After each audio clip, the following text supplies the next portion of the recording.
So hi everyone, today in this video we're gonna develop another mental model that obviously I think it should be more talked about because mental models are representations about how the reality works, and as much more you grasp them you're gonna have a higher probability to be a better decision maker, which ultimately I think is the most fundamental skill that you should develop, the one that you should have if you want to get as much more probability to get prosperity. That's what everyone tends to look and tends to want. And then so if you work in your decision making process, you're gonna have a higher probability to succeed.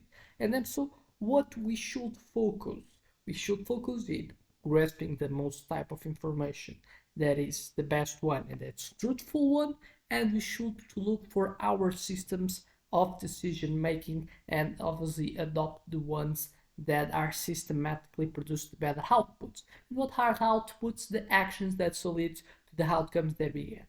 And then so it's the main utility that these videos and this channel can provide to you is informing you with the best informations that exist and are taken patterns than the specialists have taken by analyzing so the way that the world seems to work. And then so we're going to talk about today diffusion of innovations, and this is a theory that is like a pattern that people already have understood that seems to repeat when we look for so how the innovation, what's like the cycle that the innovations tend to follow.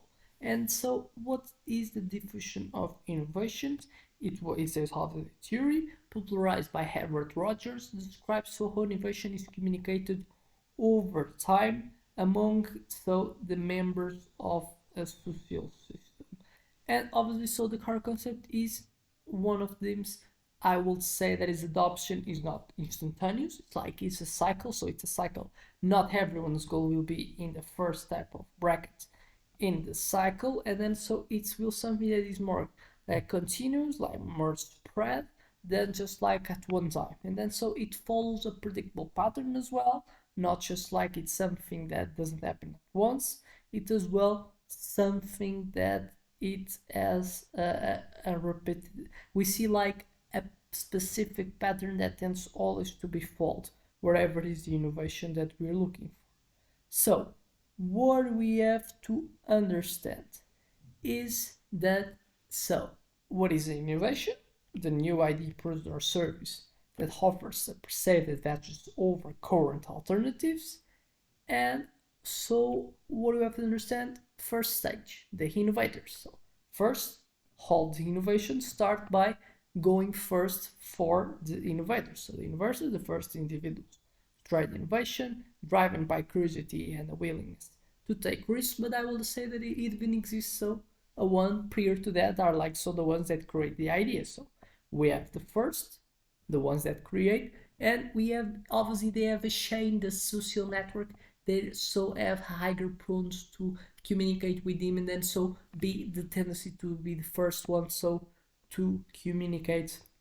So and obviously having experimentation about so what is the new innovation. And then so the first ones they tend to be the ones that have like low subversion, and that so are the ones that are more open to experience new things even if they are not that much proven that they are so something that could be secure. It obviously depends where is the innovation.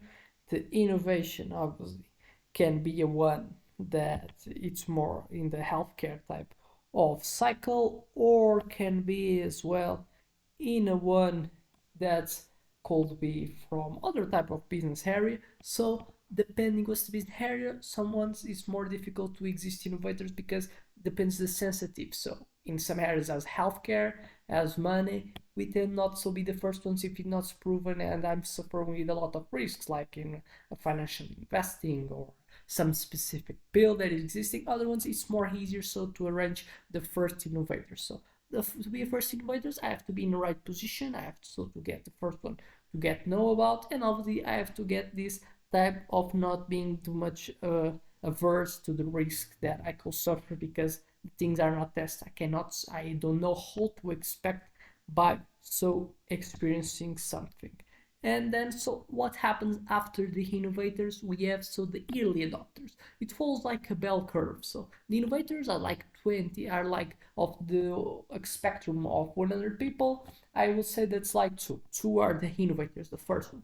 Then it comes the early adopters, like 20, 10 to 11 to around that the percentage in a spectrum of 100 people. And these are like the visionaries, influencers, or recognize the potential benefits.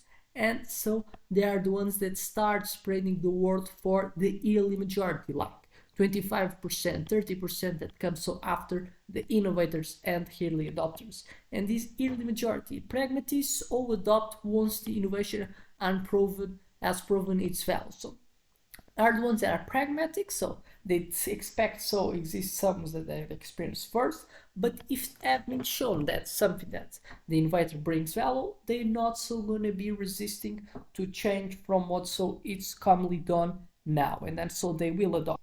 After the early majority comes so the late majority. These are more skepticism. They have more skepticism in comparison with the early majority. That's why they come after, who adopt only when the innovation becomes the norm. So the early majority, they are more based in if it's proven the value, while the majority requires more in social value that so something be used by the majority. That's so the sum of early majority, early adopters, and innovators are like around 50 or a bit more of percent of population, and so just in that position that the late majority so will tend to adopt, and that's where so when the norm, the majority tend to do.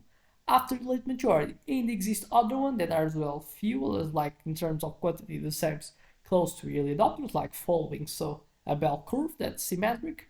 We have the laggards, so traditionalists, the traditionalists who are resistant to change and adopt only when it's when it's absolutely necessary, and that's something that we adopt. So what do you understand? Sometimes I can fail when I expect to put a product in the market, I expect so everyone's already gonna adopt. Can be a failure. So what do you have to understand?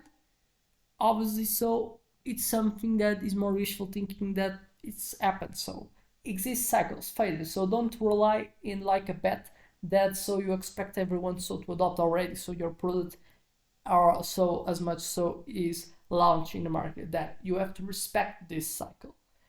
What you can do, you can arrange strategies to accelerate so this adoption. So tailor communication, you start messaging that resonates with each other adopter category. So understand each people, they're different, and so some people are in some groups and other ones are obviously in other ones, because it's a lot having counted personality that they tend to have. So early adopters may value cutting edge feature, while the early majority seeks proven reliability and value. So ability to understand that your population is different, segment and make segmentation and provide so a different type of positions to each one.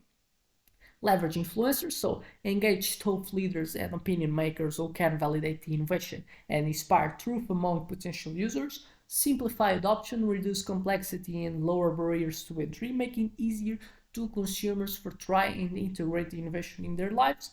Provide evidence, so seems to be useful for the early majority. For the other ones, create social proof, so for the last majority adopt. And then so obviously it's more difficult for the laggards, because you kind of have to obligate them. They're like full traditionalists is more like is more harder to them to adopt. But if you already have a lot of like 70 to 80% of the population or even more, the laggards represent much more, so you don't have to focus and win in all the segments. So we have real world applications of that. So where are the cases that we have seen this so have happened in technologies, like the best examples? So consider how smartphones evolved from niche gadgets to ubiquitous devices by gradually winning so over successive adopter groups.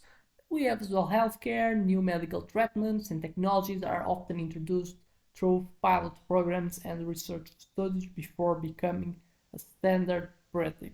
Consumer goods, so products like electrical vehicles and streaming services have followed the diffusion model, starting with innovators and early adopters, then transitioning to mass market acceptance. So it's examples, it's easier to understand that people that you serve are different. You have to adopt so your position depending on the type of person that you're serving.